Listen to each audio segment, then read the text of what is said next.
Bienvenidos a Radio Chancho en un nuevo capítulo, en esta segunda temporada, en donde hablamos con muchas personas de diversas trayectorias e industrias, intereses. En este caso, para mí es un tremendo gusto estar con Alfredo León,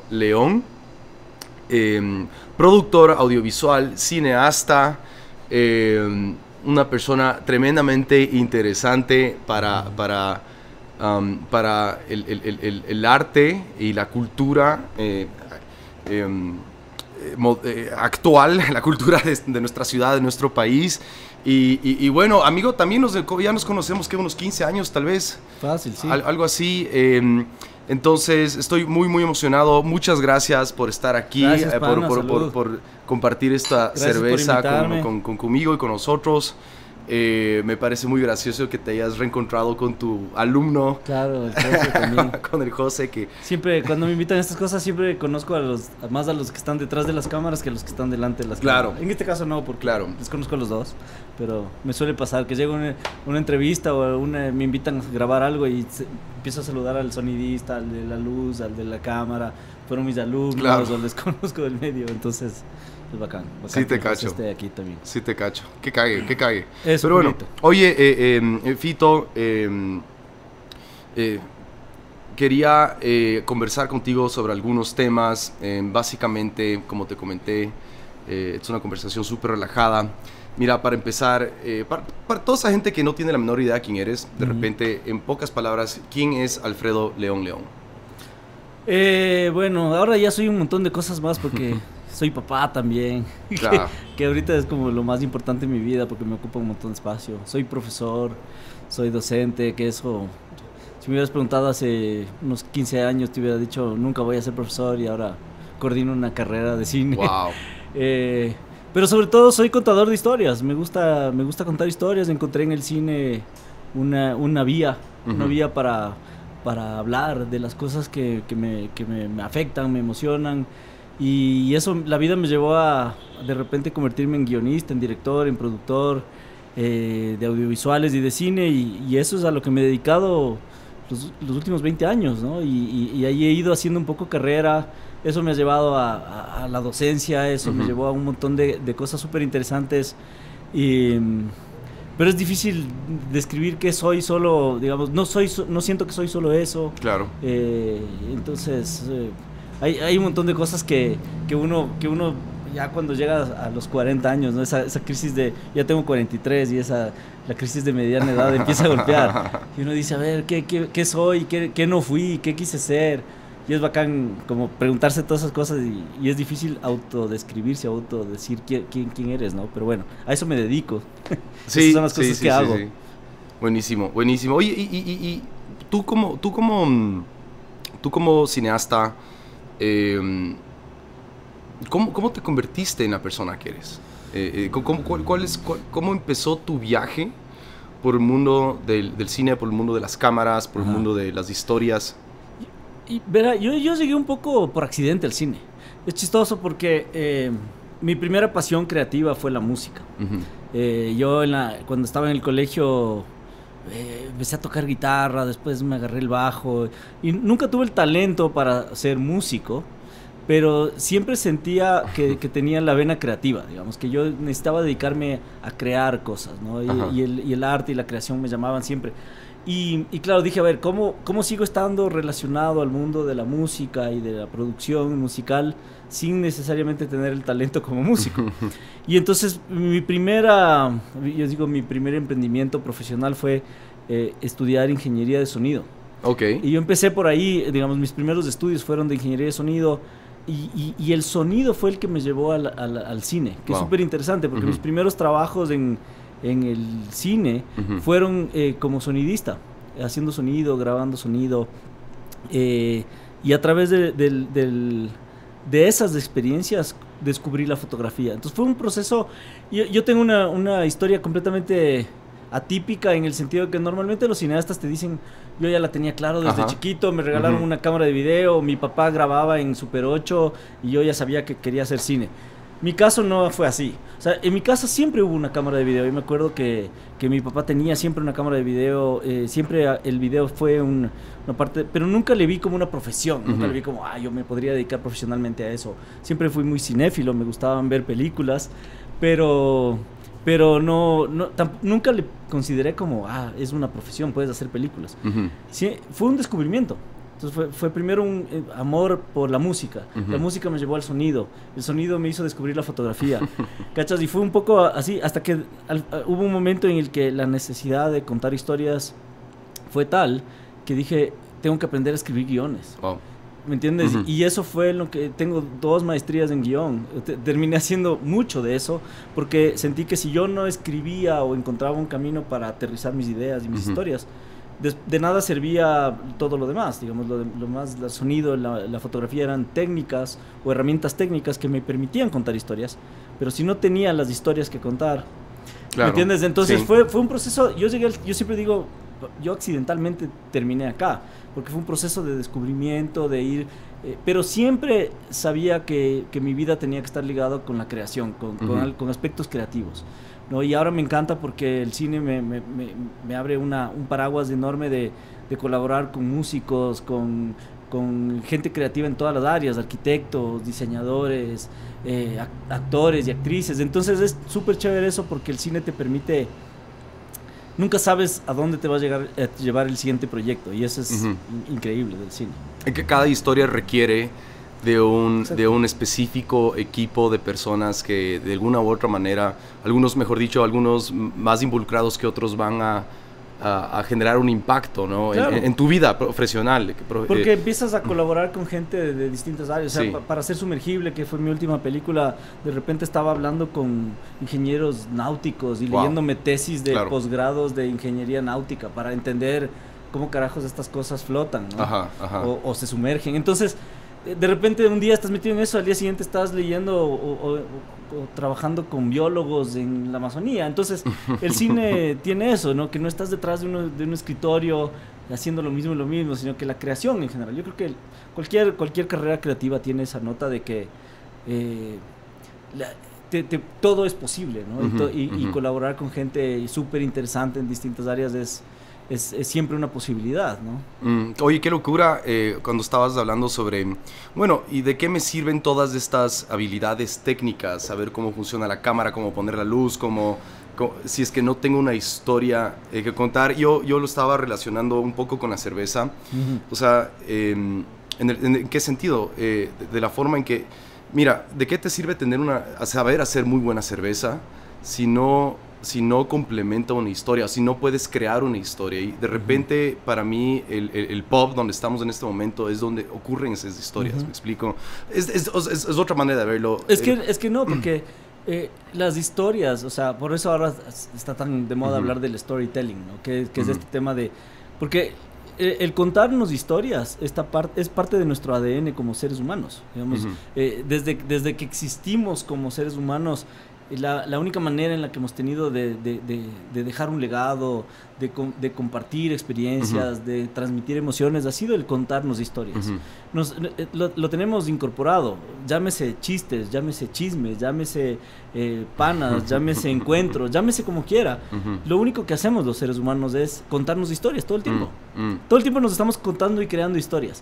Entonces, lo único que hace una carrera como el cine es agarrar eso que ya lo tenemos por naturaleza y encontrar un formato de presentación que es el formato de una pantalla y de un sonido, pero al final esas son herramientas, ¿entiendes? O sea, el hacer cerveza es un arte, como el hacer cine es un arte. De alguna manera requiere prueba y error, requiere encontrar los ingredientes correctos, combinarlos. Requiere buen gusto, requiere, ¿me entiendes? Y requiere una historia, la historia personal tuya y la historia que se genera en torno a ese proceso creativo. Es que esa es otra cosa, ¿no? Una cosa es, o sea, por un lado tienes la historia que estás contando en la pantalla, y de ahí tienes la historia que hay detrás, ¿no? Claro. Que tú la viviste, tuya personal, y la de todo tu equipo de trabajo. Claro. Y lo mismo sucede con la cervecería. La gente va, se pega sus cervezas, come, pasa un cague de risas, pero no es consciente de todo lo que hay detrás. Lo que hay detrás es una locura, güey. Entonces, es que es exactamente igual, porque al final de cuentas es un proceso creativo y personal, ¿entiendes? Entonces, al final empezamos con una idea. Tú un día dijiste, ¿por qué no hacer cerveza? Y ese es el punto de partida, ¿me entiendes? El rato que uno tiene una idea, después empieza a construir ese camino, y ese es un proceso creativo, crear algo que antes no existía. Y detrás de cada receta, además, ¿no? Claro. Tengo un pana, The Beer Tracker es una persona que viaja por todo el mundo, es un fotógrafo que se dedica a contar historias. Y él tiene este dicho que es... hay una cerveza en cada historia y una historia en cada cerveza. Sí, es buenísimo. Sí, está buenísimo. Claro. Alfredo, quería también en este momento conversar un poquito acerca de tu primer largometraje, Mono con Gallinas. Es que tiene una historia muy interesante, porque está directamente relacionado contigo, con tu historia, la de tu familia. Es la historia de Jorge. Jorge, ¿fue tu abuelo o tu tío? Era mi tío abuelo. Tu tío abuelo. Hermano de mi abuelo. Ajá. Oye, ¿cómo se vivió la producción de Monos con Gallinas dentro de tu familia? O sea, el haber contado esta historia Claro. Es que es curioso, porque yo esa historia también la descubrí por accidente. Estudiando cine tenía que hacer un corto documental y no encontraba una buena historia, y la profesora nos decía, pero busquen cerca de ustedes, busquen en su familia, todos tenemos algo que contar en su familia. Y yo decía, no, mi familia es un agome, no hay nada.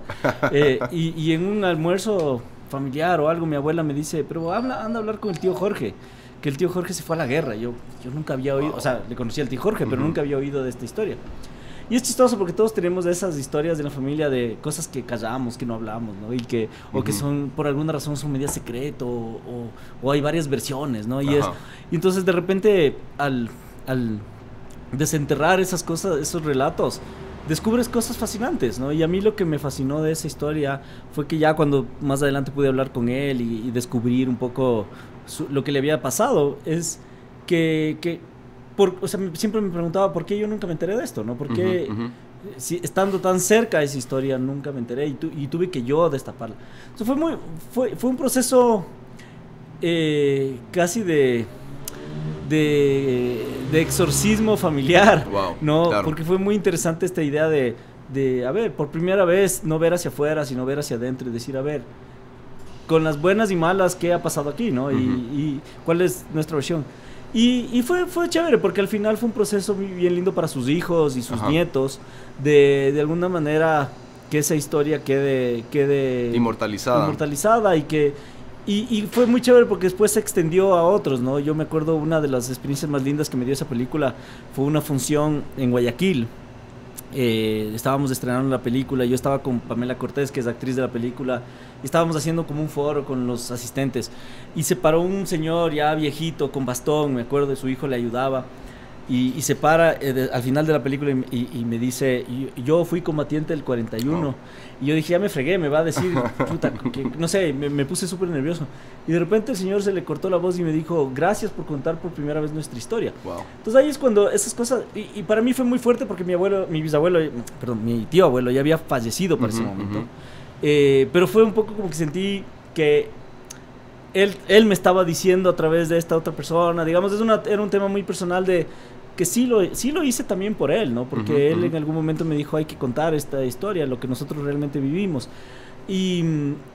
Pero es chévere cuando ya sientes que impacta más allá de ese núcleo, y ahí es cuando te das cuenta del poder que tiene el cine de aunque partas de algo muy personal, muy íntimo, muy cercano, es un medio muy masivo y que tiene un poder de impacto emocional muy grande. Y eso fue muy lindo de hacer esa película, ¿no? Muy, muy chévere. Increíble. Yo te estaba comentando que me la volví a ver ayer, porque no me acordaba bien. La vi en el cine un par de veces y no me acordaba todos estos detalles, ¿no? Y comencé a pensar, bueno, ¿cómo habrá hecho el Alfredo los uniformes, el detalle de los uniformes, la selva, no me acordaba que tienes uno de los soldados, uno de los chicos se enferma, le da algún tipo de dengue, algún tipo y comienza como que a rodar tu imaginación, a tratarse de enfocar en un escenario que existió en tu propio país, ¿cachas? Que lo vivió la gente que vino antes que nosotros. Y de lo que se sabe muy poco en realidad, ¿me entiendes? Todo el mundo sabe que hubo una guerra, pero ya los detalles, ya no las todo historias... El mundo, las nuevas generaciones ya no cachan mucho lo que pasó. O sea, nosotros creo que somos de las últimas generaciones que todavía tenían ese rezago de que Perú fue nuestro enemigo y que había ese problema limítrofe. Y el mapa antiguo del Ecuador. El mapa con el protocolo de Río y esas notas, pero ya tú hablas con los chicos, mis alumnos, y ya no, digamos, eso ya no es parte de su historia, ya nacieron mucho después de eso, ¿no? Es como que nosotros vivimos la época en la que Ecuador no iba a los mundiales, pues ahora ya la gente ya no asocia, ya Ecuador está siempre. No lo agradece. Exacto. Entonces, o sea, yo lloré en el Atahualpa cuando clasificamos al primer mundial. Contra Uruguay creo que ya era, tenía ¿no? 21 años, loco, o sea, ya había pasado la mitad de mi vida. Entonces, claro, sí, es chévere eso, porque... Fue un proceso muy lindo de aprender a investigar, por ejemplo. Todo proceso cinematográfico y de creación te obliga a investigar, ¿no? Y una de las preocupaciones más grandes que yo tenía era, teníamos un presupuesto muy limitado, es una película de bajo presupuesto, como es en el cine en el Ecuador. Y yo decía, cualquier cosa nos podemos jalar, menos la ambientación de época. O sea, si el espectador no se cree que esto está pasando en 1941, no se va a creer nada más. Y entonces me acuerdo que desde muy temprano en el proyecto le metí mucha cabeza a eso, ¿no? Y a todos los que se sumaban al proyecto les decía, nos podemos jalar cualquier cosa menos eso, o sea, hagamos bien esa parte. Y fuimos muy recursivos, porque al final de cuentas hay cosas muy chéveres, como por ejemplo el uniforme de los ecuatorianos que tú mencionaste. Son uniformes donados del Colegio Militar Eloy Alfaro, los recién graduados de ese año. Nos donaron sus uniformes y les adaptamos, nos dimos cuenta que la base era muy parecida, les adaptamos. Y fueron eso. Los uniformes peruanos tenían, por suerte, aquí en un museo militar, tenían uno original. Wow. Y lo replicamos. Okay. Y entonces hicimos varios vestuarios y los cascos son de fibra de vidrio copiados de un original. Entonces hicimos eso, como mucha investigación. Y luego nos refugiamos en una cosa que era la selva. La selva no cambia, ¿no? Entonces era como mucha parte de la historia tiene que suceder ahí. Y la selva es mágica, es un escenario muy bacán, en términos de que muchas cosas son posibles y te brindan unas libertades bacanas narrativas, ¿no? De cómo contar la historia. Entonces esas cosas fueron pasando y fuimos descubriendo y ahora lo veo con mucha nostalgia, con ese proceso, porque fue la primera vez que yo me enfrenté a ese proceso creativo con un montón de responsabilidad, a pesar de que es una película de bajo presupuesto, había mucha plata en juego. Y de alguna manera yo todavía no había demostrado nada, no era mi primera película, entonces... ¿Qué edad tenías?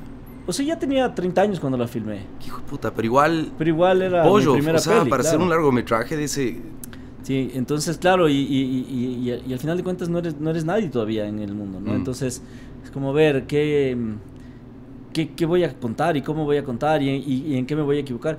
Y ahora es increíble porque ves hacia atrás y te das cuenta cómo el proceso creativo de alguna manera es un reflejo de quién eras tú en el momento que lo hiciste, ¿no? Entonces yo veo esa película, yo la siento ahora extremadamente naif y ingenua y llena de errores, que es un poco como yo era en ese momento, ¿cachas? Sí. Entonces es muy chistoso porque dices, claro, o sea, así era yo mientras la hacía, ¿no?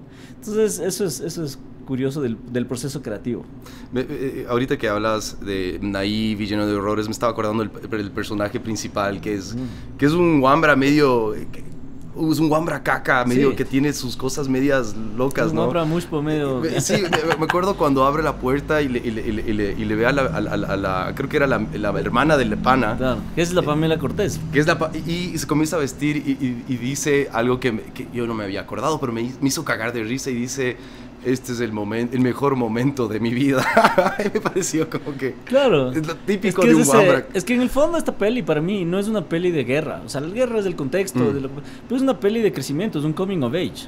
es la historia de un niño dejando de ser niño en esas condiciones. Entonces, al inicio lo que ves es justamente un personaje muy naïf, muy inocente, muy ingenuo, que toma decisiones un poco al azar y que piensa que realmente ese es el mejor momento de su vida, ¿no? Entonces es un cague porque de alguna manera yo creo que todos nos vemos reflejados en que algún día fuimos así, de una o de otra manera, ¿no? Entonces, sobre todo con las peladas, siempre uno al inicio es chamo, pues. Sí te cacho, sí te cacho.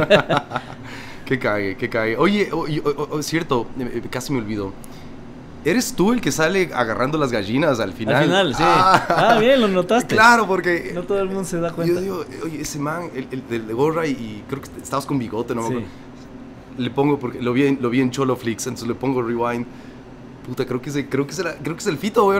Le voy a preguntar mañana. Sí, sí. Sí, soy yo. O sea, bueno, yo soy fan de Alfred Hitchcock, mi tocayo, que él hacía este tema de los cameos. Él sale en todas sus películas haciendo una aparición. Y claro, obviamente Alfred Hitchcock es uno de los directores de culto más grandes del mundo. Y yo dije, voy a salir en todas mis películas. También salgo en Sumergible, pero de una forma mucho más sutil. Porque, claro, era más difícil. Son 4 personajes encerrados en un solo lugar. Entonces, ¿la has visto? Sí. No me acuerdo dónde sales tú. Es que nadie se da cuenta porque salgo... soy el muerto en la portada de un periódico que se embarra en los primeros minutos. Hay una escena en la que se riega aceite sobre un periódico y es un periódico sensacionalista y hay un tipo muerto. Ese soy yo. Pero al inicio me imagino. Al inicio, las primeras escenas de la película, la segunda escena de la película, hay un periódico, hay un primer plano de un periódico y el muerto que aparece en la portada de ese periódico es una foto mía que la produjimos para la película, fue la única manera en la que encontré aparecer y tampoco me la inventé yo, la hizo Hitchcock en su película Lifeboat. Él hizo una película que también sucede todo en un barquito, en un barco salvavidas, se llama Lifeboat, y en el periódico aparece una noticia de bajar de peso y sale el antes y el después, y el gordo Hitchcock es del antes. Que cague. Y después sale un tipo flaco en el después. Entonces yo de ahí me agarré de esa idea y dije, voy a hacer lo mismo, voy a aparecer en la portada del periódico de mi película porque no hay extras, no hay gente, es la única forma en la que puedo aparecer. Entonces, todas las películas que haga en mi vida voy a aparecer de alguna manera y mi debut en la pantalla fue ese personaje que baja con las gallinas al final de Mono con Gallinas. Sí. Qué bueno que lo notaste. Sí, me cagué de risa. Dije, no, que cagué, qué bacán. Mira, justo ahora hablando de Sumergible, que es a donde quería llegar ahora, ¿cómo se te ocurre, cómo llegaste a ese trama? ¿Cuál fue la motivación? A ver, es una tremenda producción, se nota, a ver, visto desde los ojos de una persona ignorante en el tema, que no sabe mucho sobre cine, o casi nada, pero se nota claramente que hay una madurez en la forma en la que tú cuentas la historia. Las tomas que tienes en Sumergible son increíbles, retratan este sentido de la claustrofobia, de que estás atrapado en esta cápsula. Mucho me hizo acuerdo de la película de Sebastián Cordero, Europa Report, en donde están en la nave. Me estuve acordando mucho. Sé que Sebastián Cordero también estuvo de alguna forma involucrada en la producción. Sí, es uno de los productores y es uno de los editores también. Y bueno, y se nota una diferencia entre las dos películas, ¿no? A pesar de que son distintas, porque en la una estás atrapada en el submarino, en la otra estás en la selva, estás en algunos lugares. Pero, ¿cuál fue la motivación de contar esta historia en específico? Es una realidad bien cabrona, ¿no? Sí. Y que está ahí. Y que ahora es más latente que nunca. Exactamente. Verás, nace de varias cosas. Es bien curioso cómo llegó a mí ese proyecto, porque yo siento que las historias llegan a ti, no tú a ellas. Entonces, esa película en particular, yo estaba viviendo un momento especial de mi vida, que estaba terminando mi primera película, estaba en la postproducción de Mono con Gallinas, viajaba un montón a Buenos Aires, en Argentina, donde estábamos montando la peli. Y en uno de esos viajes empecé a dudar de este proceso y dije, no sé si fue un error o un acierto hacer una película con tantas locaciones, con tantos personajes.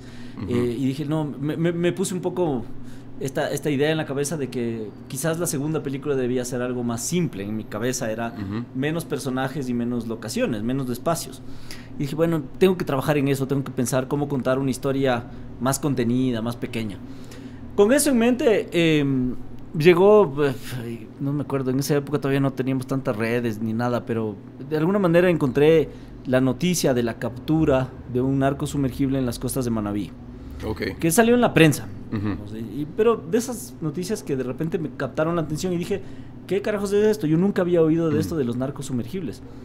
Empecé a leer y me fascinó el ingenio detrás de esta nota, ¿no? O sea, dije como, estos hijos de madre siempre están un paso adelante, ¿no? O sea, yo había crecido con ese imaginario de la época del cartel de Medellín llevando en avionetas, ¿no? Y tú no tenías imaginario, después medio que fueron las lanchas rápidas, pero de repente me enteré que ya hacían casi submarinos, ¿no? Que eran estos bichos artesanales que llevaban droga, y dije, wow, qué fascinante, ¿no? Pero nunca lo consideré en ese momento como una historia, simplemente me llamó la atención. Y me puse por curioso a investigar cómo carajos construyen y hacen estos sumergibles. No fue sino hasta después de leer algunas cosas y empezar a investigar que me llegó, encontré un texto de una campaña que estaba haciendo el Consulado de Ecuador en Miami para reconectar a pescadores presos en Estados Unidos con sus familias en Ecuador, especialmente en Manabí. Y yo dije, bueno, ¿por qué? ¿Por qué hay tantos? Había como 120 pescadores presos solo en Miami, ¿no? Y dije, bueno, ¿por qué hay pescadores presos en Estados Unidos?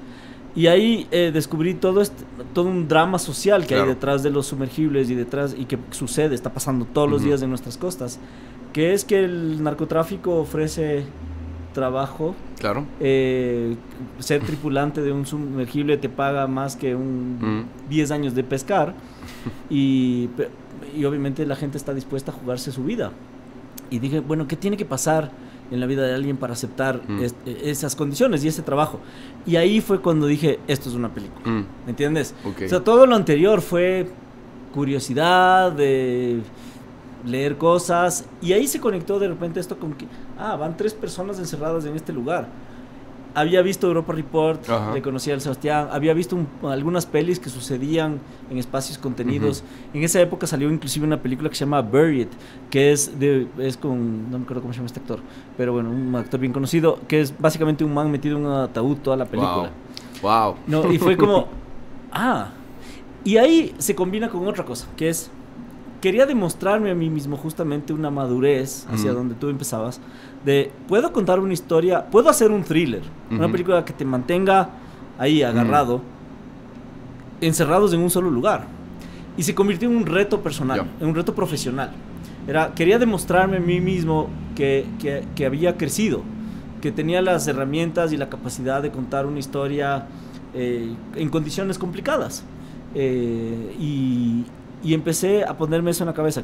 Voy a contar una película que todo suceda ahí adentro, que sea una película contenida, que sea una película de suspenso, de género. Y a ver, pues Alfredo, demuéstrate que puedes. Entonces fue muy interesante porque ahora volviendo nuevamente a ver hacia atrás, es lo que te decía antes, como Mono con Gallinas, que veía esta película naive, ingenua, llena de errores. Ahora veo una película arriesgada, más madura, con más herramientas y también llena de errores, como era yo al hacerla, ¿me entiendes? Entonces es muy bacán porque uno ve cómo vas creciendo profesional y personalmente al momento de hacer eso. Yo creo que ahora, después de hacer Sumergible, me pasaron un montón de cosas, entre esas ser papá, que te decía que ahora es algo grande en mi vida. Yo no sé si ahora podría ser Sumergible. ¿En qué sentido? Que ya no soy esa persona. Bueno, claro. Ya. ¿Me entiendes? O sea que no sé si podría hacerla como la hice. ¿Ya? Porque estaba en un momento en mi vida en el que estaba dispuesto a tomar riesgos, estaba dispuesto a jugármela toda, estaba dispuesto a probarme a mí, o quería probarme a mí mismo y a los demás qué podía hacer y qué no podía hacer, no sé, ¿me entiendes? Y ahora tengo otras prioridades, entonces me interesan otras historias. Y es bacán eso, porque al final tu obra es un reflejo de quién eres, el momento que la haces. Claro, claro. Bueno, oye, pero ¿cómo me vas a decir que en ese momento tenías más inclinación a tomar más riesgos cuando tu tu nueva película que ya está por salir es algo...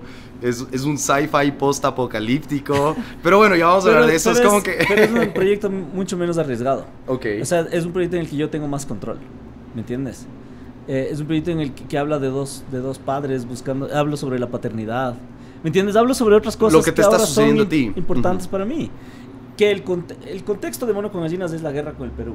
Pero la historia no es de eso, es de un niño dejando de ser niño. Eso era lo que yo estaba haciendo. Sumergible es una película dentro del contexto del narcotráfico, pero no se trata de eso. Claro. Es una película sobre confiar en los demás, sobre tomar oportunidades, sobre jugársela toda. ¿Me entiendes? Entonces, en el fondo, para mí esas películas, las películas suceden dentro de un contexto en el cual tus personajes se desarrollan, pero ¿de qué realmente estás hablando? Casi siempre está conectado con lo que te está pasando a ti. Siempre. Entonces, en este caso sí, Los Desechables, que es el proyecto en el que estoy trabajando ahora, es un proyecto que sucede en este mundo post-pandémico, un poco el fin del mundo, jugando con el género del sci-fi, pero en el fondo es dos viejos que se encuentran en este mundo y tratan de encontrar la humanidad de nuevo, su sentido de humanidad. Que eso es quizás lo que ahora me importa. ¿Me cachas? Entonces es loco eso, porque cada proyecto le cargas un poco de eso, de lo que eres tú en ese momento. Oye, y ahora, bueno, medio que ya respondiste lo que quería preguntarte en este momento. En cuanto a Los Desechables, nuevamente, ¿cuál fue la motivación? Bueno, ok, entiendo, es algo, estás comunicando algo que te está sucediendo a ti. Pero ¿no? Sí y no, porque se convierte en eso. Pero el punto de partida del proyecto es muy curioso, porque era un viejo guión que yo tenía escrito antes de Sumergible, inclusive. Okay. Que en algún momento era una historia muy urbana, muy a los Children of Men, digamos. Esa sería como una referencia del mundo en el que yo quería contar esa historia, que tenía más que ver con temas ambientales, otra nota, ¿no? Yeah. Y durante la pandemia fue mi diversión de las noches reescribir ese guión y evidentemente influenciado por lo que estábamos viviendo, ¿no? Me acuerdo ese momento en el que todo era crisis y caos y la gente muerta en las calles y ese momento álgido, ¿no? Y yo todas las noches me sentaba a escribir y me preguntaba a mí mismo, decía, ¿qué pasa si realmente ahorita todo se va al carajo, no? No sabíamos. Claro, no sabíamos. Y ¿sabes qué es lo que más me afectaba a mí? El ver que habíamos perdido los valores esenciales de la humanidad, ¿no? La compasión, la simpatía, el hecho que te importe el resto de gente, ¿no? Entonces, me afectaba un montón ver eso, ver cómo cada uno estaba dispuesto a jalar para su lado y les valía un carajo el resto. Y dije, bueno, eso me llevó a revivir este guión viejo que tenía, a reescribirlo y llevarlo a este mundo en el cual nos fuimos al carajo por las pandemias, por una serie de pandemias, y se encuentran dos hombres y reflexionan sobre este mundo y tratan de, en esta relación que se forma entre ellos dos, que es un poco de amor y odio, se necesitan pero se rechazan, vuelven a encontrar el sentido de ser humanos, ¿no? Entonces la película fue llegando hacia eso, pero no fue originalmente eso, ¿no es cierto? Entonces, los procesos creativos también en el cine lamentablemente son muy largos, ¿no? Te toma mucho tiempo hacer una película y eso es algo que ahora, por ejemplo, me da mucha pereza. Este proyecto me ha costado más que los anteriores porque ya no tengo tiempo ni energía para bancarme otros 10 años para hacer una peli, ¿no? Entonces, te empiezas a cuestionar un montón de cosas, ¿no?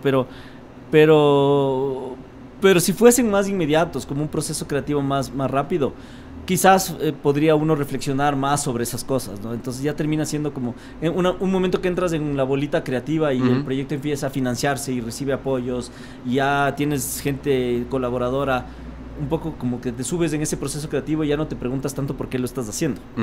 ¿Me cachas? Pero está bueno como recordar por qué lo estás haciendo, porque eso es un poco la semillita de dónde nació. ¿Y por qué estás haciendo Los Desechables? Porque, o sea, ¿cuál es, más allá de expresar alguna cosa? ¿Tienes algún desafío en específico que quieres superar? Sí, a ver, siempre. O sea, todo proyecto tiene que significar un reto, porque si no tienes motivación, Y me ha costado en este proyecto encontrar motivación para hacerlo. Tanto que lo metí, lo abandoné, lo volví a meter tiempo y lo volví a abandonar. Ahora lo estoy retomando. O sea, ha sido un proceso de amor y odio también con el proyecto. Pero en el fondo creo que mi principal motivación es preguntarme todo el tiempo cuál es el mundo en el que mis hijos van a crecer y a vivir. O sea, creo que es de eso, ¿no? Es de esta nota de, bueno, yo mal o bien hice lo que hice y ya estoy en la mitad de mi vida, pero estos chiquitos, ¿en qué mundo van a vivir? ¿Cuál va a ser a qué cosas se van a enfrentar? Y creo que esa es la principal motivación en este momento, por el momento que estoy viviendo en mi vida, que me permite volver a enfocar energía en un proyecto y volver a considerar hacer cine, ¿no? Porque es eso también, no creo que hacer cine es una... o al menos el tipo de cine que yo quiero hacer, no creo que es una fábrica de salchichas, ¿no es cierto? Sino que es un tema más bien de cuándo se da el momento y tú estás todo tiene que cuadrar, eso es lo complejo. Bueno, es que hay mucho arte, ¿no? Sí, le puedes llamar arte o le puedes llamar, no sé, timing. O sea, hay un montón de cosas que tienen que pasar. Pero tiene que ver contigo, con tu vida, con tu contexto, sí. Sí, bueno, ya... Los desechables. ¿Cuándo sale? No, todavía no está filmada todo. Ah, todavía no está. No. Porque ya tienes trailer. Sí, tengo un teaser que hicimos. A ver, yo logré filmar una parte, un 30% del proyecto durante la pandemia. Básicamente porque tengo un montón de gente con la que he trabajado, que le gusta trabajar conmigo y que quiso acolitarme. Ganamos un fondo y logramos filmar una parte. Y el proyecto quedó truncado ahí. Lo que hicimos fue matar una locación que teníamos en ese momento. Y luego medio que lo abandoné y ahora lo estoy retomando para financiar el resto de la producción. Entonces todavía tengo que conseguir los fondos para terminar de rodar esa película. Espero que eso se concrete en este año para recién el próximo año poderla filmar y terminar la película. El objetivo por ahora es para finales del 2024 que los desechables esté listo, pero depende de muchas cosas. Toma tiempo. Hablando de justo que lo acabas de mencionar, ¿cómo se financian estos proyectos? Al menos en el Ecuador. ¿Son fondos del Estado, donaciones privadas? De muchas maneras. A ver, sí, el cine es un arte subvencionado. Aquí y en todas partes del mundo. En todo el mundo. Incluyendo Estados Unidos. Eso es lo que la gente a veces no sabe, ¿no? El cine es un arte muy costoso que es imposible de financiar de manera privada o individual. Entonces, de alguna manera siempre necesitas o siempre dependes de fondos públicos o fondos privados. En el Ecuador, lamentablemente estamos viviendo una crisis en términos de la institución cinematográfica y política, y lo que venía muy bien funcionando desde los últimos 10, 15 años, en los últimos 2 o 3 años ha tenido un revés total, y estamos tratando de recuperar esa institucionalidad para poder asegurar que existan fondos de fomento al cine. Pero existen también fondos internacionales, existe mucha gestión detrás de un proyecto de cine, o sea, desde involucrar a la empresa privada, desde hacer uso de fondos, desde ingeniártelas para ser muy recursivos. Si algo sabemos hacer cine en Ecuador es hacer cine de bajísimo presupuesto que no parece tan de bajo presupuesto. Claro, la magia del cine. Ese es un poco, o sea, mira, yo he mostrado Sumergible en un montón de lugares que me han dicho, bueno, ¿cuántos millones te costó hacer eso? Porque me creo que estoy bajo el mar. y si les muestro las fotos de un set que armamos en un galpón en Carcelén.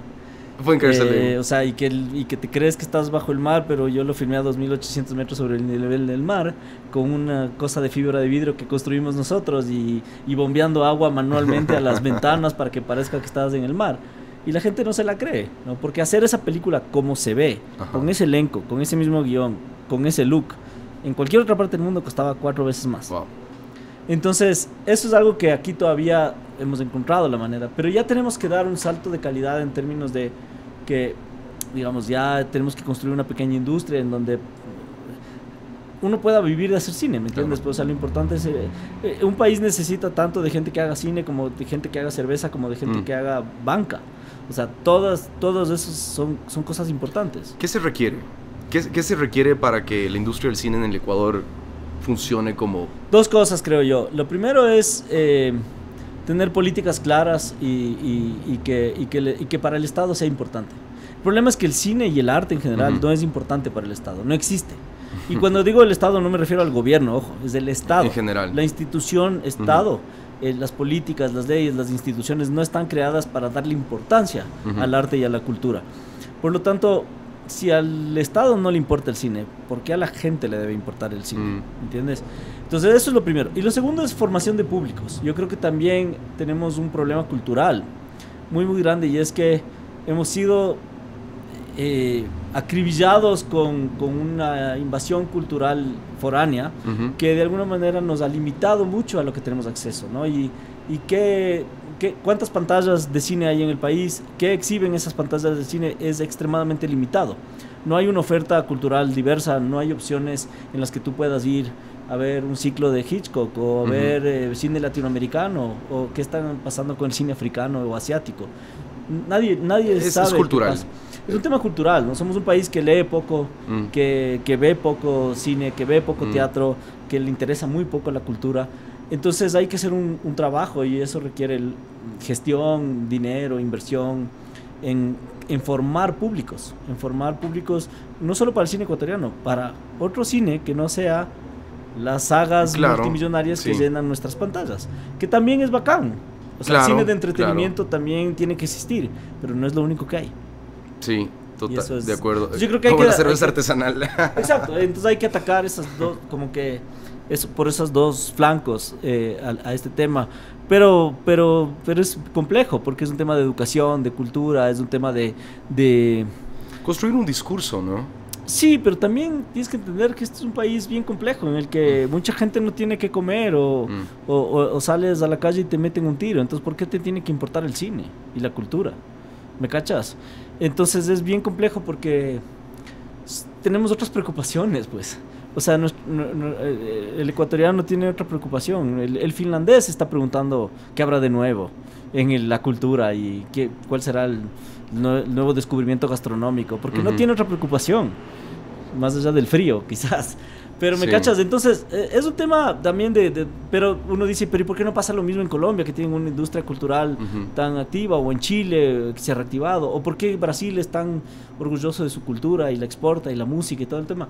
Si igual es un país con tanta desigualdad social y con tanta... Entonces no es solo eso, pero eso no ayuda, ¿me cachas? Entonces hay un montón de cosas que trabajar, y sobre todo creo que es que al Estado y a la gente le importe que exista una cultura. O sea, al final de cuentas, del cine y toda expresión cultural es una manera de dejar de exportar quién eres.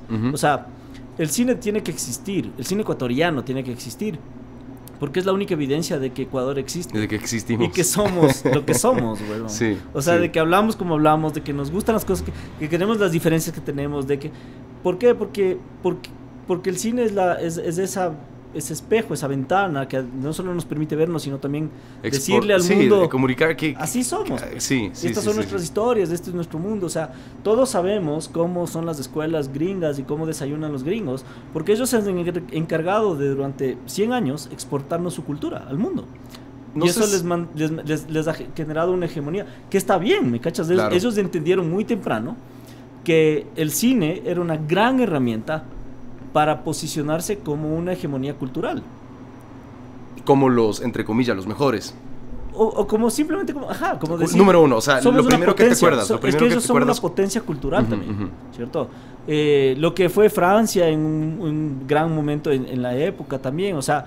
Pero eso se requiere visión, ¿me entiendes? Es como la gastronomía peruana, ¿no? O sea, si es que las personas involucradas en la industria no... hubiesen tenido ni seguirían teniendo esa visión de, hey, Perú tiene que ser reconocido porque Perú es un país lleno de gente poderosa, ¿me entiendes? De repente en nuestra sociedad, lo que tú decías, lo único que le interesa a la gente es su propia huevada al fin de semana, y que el Ecuador, país exportador de cultura, o sea, yuca, o sea, es mi huevada, mi fin de semana, y el resto somos se muy puede... individualistas en ese sentido, y sobre todo yo siento que es un tema de cómo somos educados y formados. O sea, es un país que carece un montón en aspectos de cultura y de educación. Y el Estado poco ayuda para eso. Pero bueno, digamos, son temas quizás un poco más cargosos para conversarlo aquí en Radio Chancho. Pero... Y a pesar, no, está bien, pero y a pesar de que es un país que tiene tantas historias... No, es que nosotros mismos no las valoramos, ¿me entiendes? Como la de la guerra. ¿Sabías que, no sé si sabías, pero se cree, porque no hay evidencia que compruebe lo contrario, aunque Quito fue la primera ciudad de toda América del Sur en producir cerveza en el año 1566 por Fray Jodocorrique. Wow. ¿Y quién sabe eso? Hay una estatua de Fray Jodocorrique en la Plaza San Francisco que los borrachitos van a mear ahí, claro, nada más. Exacto, No o sea, mi papá sabe porque él creció en la Plaza de San Francisco hace un montón de tiempo. Sabe la gente que vivió el centro histórico, sabe la gente... Sí, pero este tema de la cerveza, pocos o nadie sabe. Pero el Ecuador no sabe, sí. ¿Me entiendes? Sí, es increíble eso, porque... Y además a veces tenemos este preconcepto erróneo de que a nadie le va a interesar contar nuestras historias de aquí, ¿no? Como el cine, es una de las típicas críticas del cine ecuatoriano es que es muy, muy de aquí, entonces no va a funcionar en otros lados. Pero tú ves una película gringa y es muy gringa. Es muy adiada, exacto. Entonces, lo que hace Universal al cine, y ahí es donde está el concepto erróneo, no es el lugar geográfico ni la cultura representada en esa película. Lo que hace Universal al cine son las emociones que te genera. Tú puedes ver una película coreana de hace 100 años, doblada al inglés y subtitulada en el español, y aún así emocionarte. ¿Entiendes? Entonces no tiene nada que ver con tu entorno, con tu idioma, con tu trasfondo cultural. Al final el cine es hecho por personas, para personas. Y todas las personas. No importa de qué época, no importa de qué edad, no importa de qué contexto y situación cultural. Todas las personas entendemos lo que es el amor, la compasión, el dolor, el miedo, la angustia, la nostalgia. Esas son las cosas que hacen al cine universal. ¿Me cachas? Entonces, cuando entendamos eso, ya no importa si estoy haciendo una película en Cotocollao o en Nueva York. Al final es sobre personas viviendo problemas y solucionando sus problemas. Eso es el cine, y no nada más que eso. Historias. De las cuales nos identificamos, ¿no? Exacto. Con miles de cosas. Pero no nos identificamos por el idioma que hablan los personajes ni por dónde viven. Nos identificamos por las emociones que están viviendo y los problemas que están solucionando, que son similares a los míos y a los tuyos y a los de cualquier otra persona. Porque si no, entonces ver una película antigua ya no tendría sentido, porque yo no viví en esa época, entonces ¿por qué me voy a relacionar con eso? ¿Me entiendes? O una película fantástica en un mundo ficticio que no existe. ¿Qué de cercano se tiene de mí? Nada. Pero también no hay nada de malo en hacer una película sobre tu barrio, tu calle, tu gente y la manera como hablas, siempre y cuando generes emociones y hables sobre dramas humanos. Sobre cosas que les pasa a las personas. Y hablando sobre cosas que les pasa a las personas, ¿cuál fue tu motivación? Y es que lo tengo que mencionar porque no puedo no mencionarlo. Y es que en realidad, no sé, yo a veces siento que sufrí una especie de lapsus, de borrón, porque no me acuerdo muchos de los detalles, pero ¿cómo llegamos al video de los quiz? ¿Cómo llegamos Yo creo también que tengo bastantes lapsus de eso. A ver, yo me confieso que soy fan de los quiz, siempre me gustó la música que hacen los quiz. Y bueno, ¿y por qué éramos panas? Yo me acuerdo que a través tuyo les conocí a los demás. El Carlitos y ahí les fui conociendo, me gustaba la música, fui a un par de shows suyos y en algún momento creo que fuiste tú o el Carlitos que me dijo algún rato deberíamos hacer un video, pero no tenemos plata, así que hay que hacerle grateche o que no nos cueste casi nada. Y fue como, verga, ¿y ahora cómo les hago este video a estos manes? ¿No? Yo quería hacerlo, me parecía interesante y ahí yo les fui a pichar la idea a unos panas míos que tenían una productora. Les dije, a ver, entren ustedes con los equipos, ayúdenme, yo conceptualizo la idea.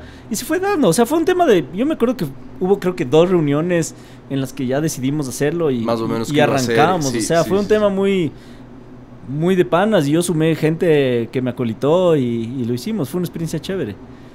Deberíamos volverlo a hacer ahora mejor. Mejor, sí.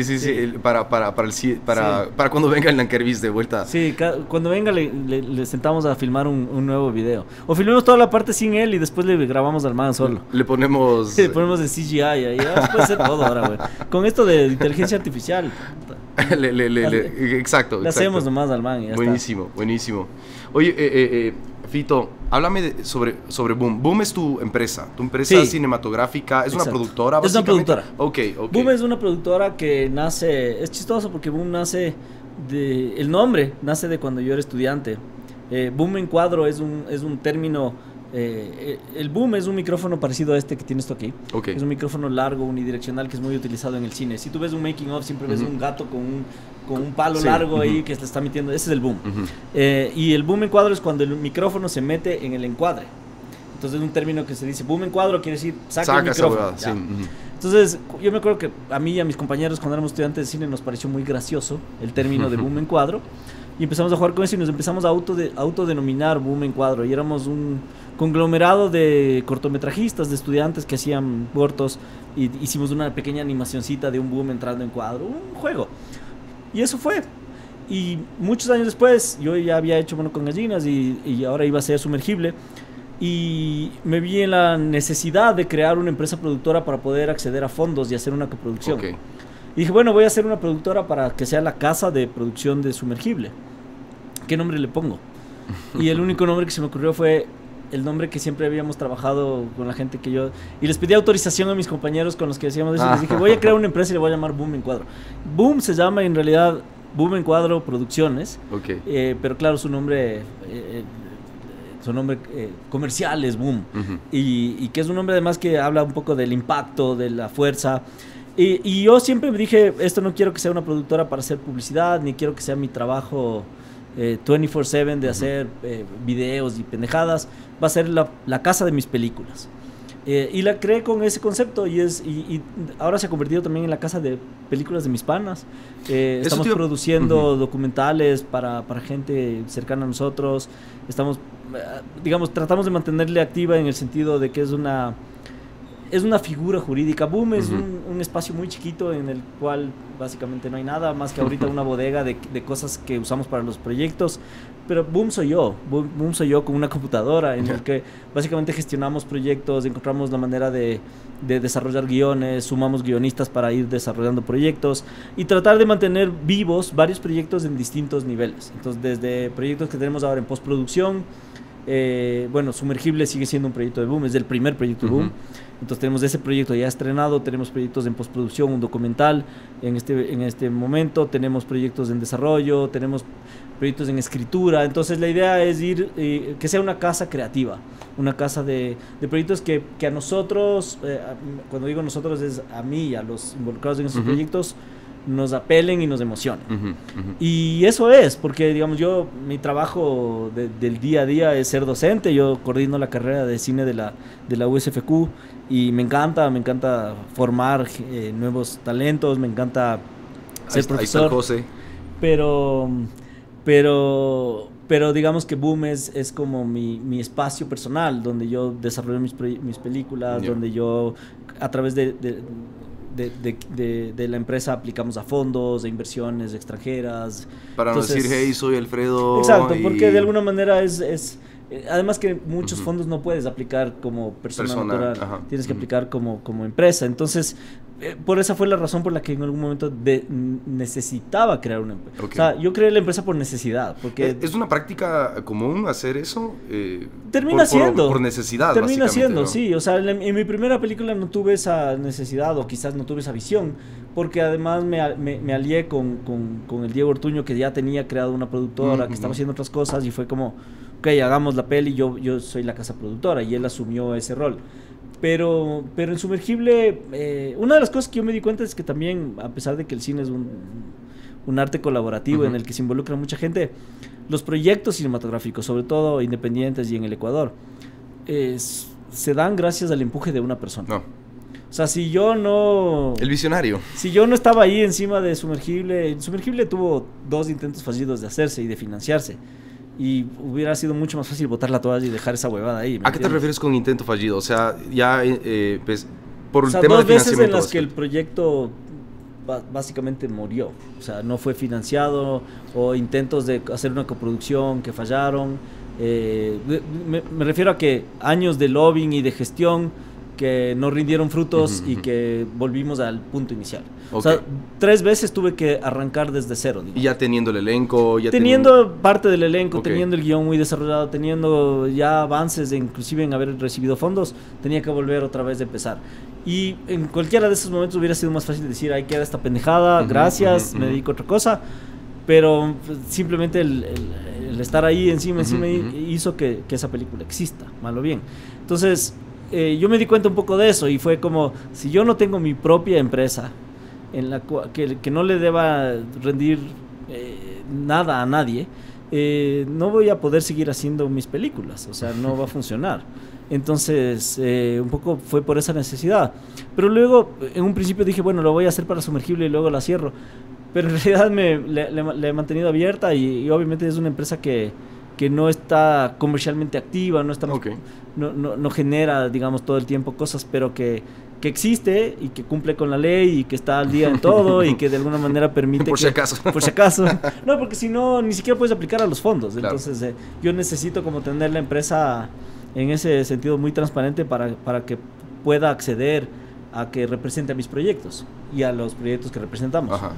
Ok, entonces básicamente es para ti, ¿no? No es que das servicios a otras personas o sea, lo he hecho eventualmente para ciertos proyectos, pero no, como no es mi principal... ¿me entiendes? Yo no dependo de que esa productora Tú eres genere. Profesor, eso es principalmente... Mi trabajo es ser profesor, docente, y hago películas de vez en cuando, y cuando las hago, boom, es la productora. Bacán. Eso es lo que pasa. Bacán. Mira, lamentablemente tenemos que ir terminando esta conversación, aunque ha sido tremendamente divertido para mí. Sin embargo, sí te quiero hacer unas últimas preguntas. ¿Cuál ha sido para ti, cuál ha sido tu experiencia más desafiante, tu experiencia más dura en tu trayectoria? Difícil. Es que cada proyecto tiene sus retos, de acuerdo a tus capacidades también. O sea, Sumergible yo creo que ha sido hasta ahora el proyecto que... pero creo, por lo que te decía antes, que fueron los riesgos que yo tomé, ¿no es cierto? Es una película que podía salir o muy mal o bien. No sé si salió muy bien, pero bien. O sea, era una película que corría riesgos por todo lado. Desde la manera como la filmamos, era muy arriesgada, rompiendo todas las reglas, hasta la manera como la diseñamos y la que pretendíamos estrenar, y encima tuvimos que lanzarla en la pandemia. O sea, en todo momento tenía todo en contra. Entonces, el haber logrado terminar ese proyecto y haber aprendido mucho de ese proceso, creo que ha sido el reto más grande que he tenido hasta ahora a nivel profesional. O sea, realmente esa película significó por todos lados jugármela, ¿no? Y creo que a pesar de que la situación no fue quizás, o el resultado no fue el esperado, no tanto en la película, sino en lo que terminó de pasar con la película, sigo creyendo que es una película que tenía potencial para generar un impacto más fuerte del que generó. La pandemia nos ayudó. Por eso te iba a preguntar. Pero también cometimos muchos errores en el proceso, sobre todo de distribuirla. Pero igual creo que me dejó más cosas positivas, sobre todo a nivel personal, que negativas. Entonces, definitivamente ese ha sido el reto más complejo que he tenido, porque había más cosas en juego y tomé más riesgos que antes. Por eso te digo, yo no sé si la podría volver a hacer como la hice. Claro. Pues ahora yo regreso a ver y digo, qué loco estaba, cómo hice eso, o sea, cómo tomé tanto riesgo, cómo puse tantas cosas en juego y al final resultaron, pero podían salir muy mal. Claro. Como todo lo que está bien hecho, tal vez, ¿no? Sí, a veces... O sea, yo creo que si no tomas esos riesgos. Sí, siempre hay riesgos que te hacen pensar que de repente estás a un paso de que todo se vaya a la mierda, que todo que cae. ¿Qué en cambio sientes que ha sido lo más divertido dentro de tu carrera, dentro de tu trayectoria? Lo que más te ha... ¿Alguna curiosidad, alguna anécdota que dices, no, hijo de puta, esto me pasó a mí y nunca me voy a olvidar. O sea, son igual varias cosas. También hay veces que estoy en el set y digo, qué loco esto que está pasando. O sea, estoy aquí dirigiendo una película y es como, ¿en serio está pasando esto? Es bueno no dejar de sorprenderse. Sí, o sea, te sigues, o hay veces Claro. que estás, no sé, como Mono con Gallinas, estaba de repente aceptando 3 premios en Filipinas y era como, Wow. ¿en serio? Esto me está pasando a mí y tuve que subir 3 veces a dar un discurso y ya no sabía, la tercera vez subí y dije, ya no sé qué decir, porque ya no me esperaba ganar 3 premios y fue como, ¿en serio? Esto me pasa y sí hay estos momentos como muy locos, ¿no? A veces de repente de conocer gente famosa o de estar sentado en una mesa conversando con gente que estuvo en sets que tú solo admiras y te están contando anécdotas y dices, wow, o sea, al final este estereotipo del Star System, de la gente famosa, al final son personas. Claro, no somos tan distintos. Sí, son personas y te cagas de risa de eso. Entonces, sí, eso quizás ha sido como lo más divertido, ¿no? Como tener el chance de estar de repente en lugares muy, muy diversos, con gente fascinante, escuchar historias fantásticas, y conocer gente chévere, que eso es lo bacán del cine, que te lleva por distintos lados. Bacán, bacán. Y bueno, ¿qué se viene ahora, güey? No sé. ¿Tienes algún gran proyecto? O sea, Los Desechables ahorita es mi siguiente gran proyecto. Estoy tratando de retomar eso. La verdad es que la vida un poco me ha llevado también a agarrar más responsabilidades en otros sentidos, porque pasé de ser un profesor eventual a ser un docente de planta, a ser un coordinador de carrera, y ahora tengo un montón de responsabilidad en términos del espacio donde estoy trabajando, de la reconstrucción de esa carrera, de entender también un poco cómo estos chicos que están en donde yo estaba antes de ser Mono con Gallinas, a qué mundo se van a enfrentar en términos de hacer cine en este país, ¿no? Y de hacia dónde vamos a llevar. O sea, creo que es interesante eso, porque ¿cómo lo ves? ¿Hacia dónde va el país en ese sentido? Es complejo. O sea, quizás mi dilema personal diario es cómo llegar a las aulas y motivar a un montón de chicos en estas condiciones, ¿no? Y cuando a veces yo no encuentro mucha explicación de por qué seguir motivado en este tema. Entonces sí es como complejo ese tema de la formación. Le he ido agarrando yo un montón el gusto de aprender mucho también, de ver cómo preparar a la nueva ola de gente que sale con ganas de comerse el mundo, con ganas de hacer cosas, y muchos de ellos se van a dar los dientes contra el piso, ¿no? Claro. Y otros no, pero bueno, entonces ahorita estoy como muy enfocado en eso. Entonces creo que es curioso porque en este momento estoy muy motivado en ese aspecto.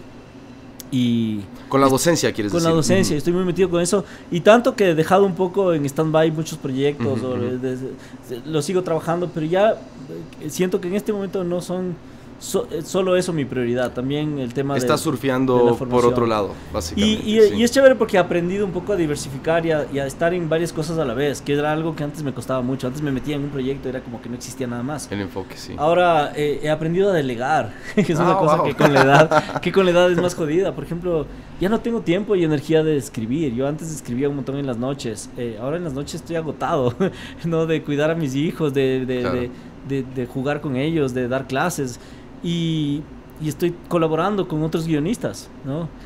Posiblemente mis próximas películas ya no las voy a escribir yo. Exactamente, justamente. Eso es algo que antes no lo consideraba, pero que ahora es bacán. Y eso es un buen mensaje, una buena sugerencia para todos los cerveceros artesanales del país que creen que tienen que hacer absolutamente todo, desde moler los granos hasta la facturación, hasta la entrega, así empiezas, claro. Sí. Pero después ya empiezas a confiar también y a jugártela por otras personas, y es chévere también eso, ¿no? Yo, por ejemplo, ahora tengo varios proyectos que están en proceso de escritura, que son ideas originales mías, pero que les he puesto en manos de otras personas, ¿no? Y es como, dale, hazla, escríbela. Interprétalo tú. Ajá, y escríbela, y vamos haciendo un ping-pong, y es un proceso colaborativo bien chévere, pero ya no soy así como es mío y es solo mío, y ya aprendí a que eso ya no es tan importante. Es un Quizás equipo. Porque ya no me da por necesidad. Me da el cuerpo y la energía, pero es bacán también. Son otras etapas. Qué bacán, qué bacán. Bueno, Alfredo León, Ha sido un tremendo gusto poder escucharte porque has hablado un montón de historias que yo te he dejado hablar. Yo he estado escuchándote, fascinado. Un montón de cosas que yo no sabía de ti y que tal vez mucha gente que te conoce de repente se acaba de enterar, güey. Pero bueno, oye, muchas gracias. Espero que te hayas sentido a gusto con esta cerveza. Salud. Totalmente, salud. Una buena charla y una buena biela. Y una buena biela, hay que ser refil de esto. ¿Quién rechaza eso? Pucha. Y gracias, José. Gracias, José. Ya nos vemos. Más te vale que esté enfocadito todo, ¿no? Sí. Bien encuadrado.